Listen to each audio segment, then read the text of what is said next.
सूचना केवल हमारे विचार हैं, वित्तीय सलाह नहीं। निर्णय लेने से पहले खुद शोध करें। किसी भी लाभ या हानि के लिए हम उत्तरदायी नहीं हैं।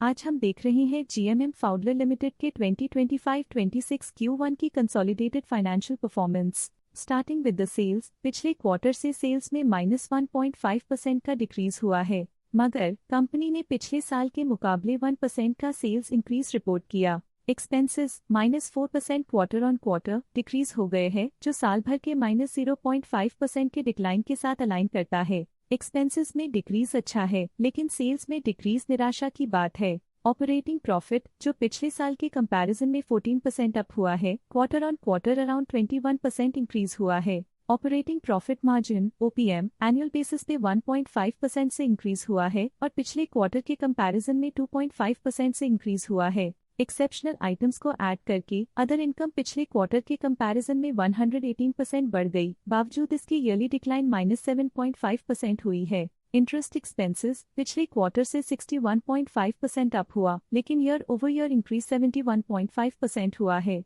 डिप्रिशिएशन कॉस्ट में क्वार्टरली -7% का डिक्लाइन देखने को मिला और ईयरली बेसिस पे 10% का इंक्रीज देखा गया। Profit before tax annually -23% decrease हुआ, लेकिन प्रोसीडिंग क्वार्टर से लगभग 2 गुना बढ़ा है। इस साल कंपनी ने 42% टैक्स पे किया और क्वार्टरली कंपनी ने 68% टैक्स पे किया है। नेट प्रॉफिट ने ईयर ऑन ईयर -57.5% का डिक्लाइन दिखाया, लेकिन लास्ट क्वार्टर से लगभग 1.5 गुना का इंक्रीज हुआ है। इस क्वार्टर में कंपनी का परफॉर्मेंस काफी अच्छा रहा। वहीं अगर एनुअल एनालिसिस की बात करें तो साल के दौरान कंपनी का परफॉर्मेंस अच्छा नहीं रहा। नेगेटिव नेट प्रॉफिट का मतलब है कि कंपनी प्रॉफिट के कंपैरिजन में नुकसान उठा रही है। अर्निंग्स पर शेयर (EPS) में ईयरली -56% का डिक्रीज देखा गया, लेकिन क्वार्टरली में लगभग 1.5 गुना की बढ़ोतरी भी नजर आई। इस क्वार्टर में कंपनी का EPS काफी अच्छा रहा।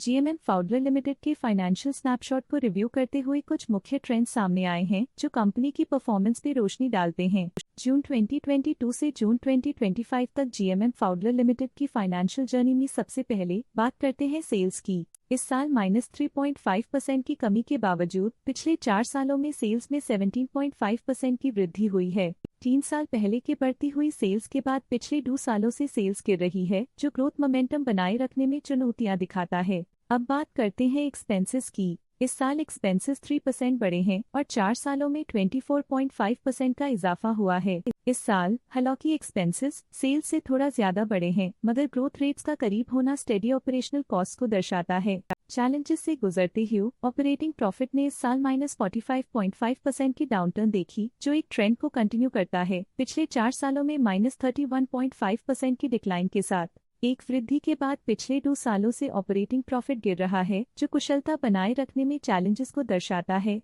कठिन दौर से गुजरते हुए नेट प्रॉफिट में इस साल -74% की गिरावट आई है, जो पिछले 4 सालों में -74.5% की गिरावट के साथ चुनौती पेश करता है। पिछले 2 सालों से नेट प्रॉफिट में गिरावट आई है, जो ऑपरेशनल चैलेंजेस या मार्केट कंडीशंस पर चिंता बढ़ा सकती है। EPS के लिए रास्ता कठिन रहा है। इस साल EPS -56% डिक्रीज हुआ और पिछले 4 सालों में कुल मिलाकर -76.5% की गिरावट हुई है। पिछले 3 सालों से EPS में लगातार गिरावट कंपनी की लॉन्ग टर्म प्रॉफिटेबिलिटी के लिए चिंता का विषय है।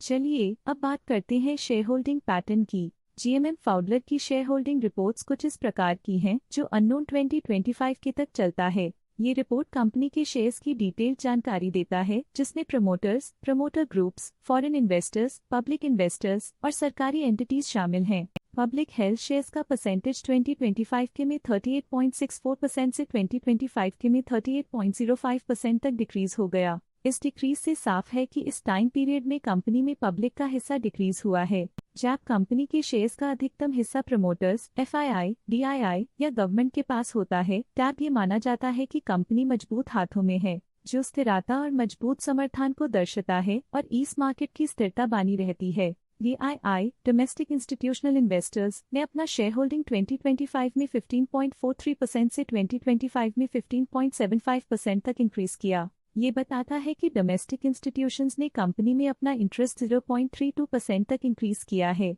FII फॉरेन इंस्टीट्यूशनल इन्वेस्टर्स ने अपना शेयर होल्डिंग 2025 में 20.75% से 2025 में 21.02% तक इंक्रीज किया। ये बताता है कि फॉरेन इंस्टीट्यूशंस ने कंपनी में अपना इंटरेस्ट 0.27% तक इंक्रीज किया है।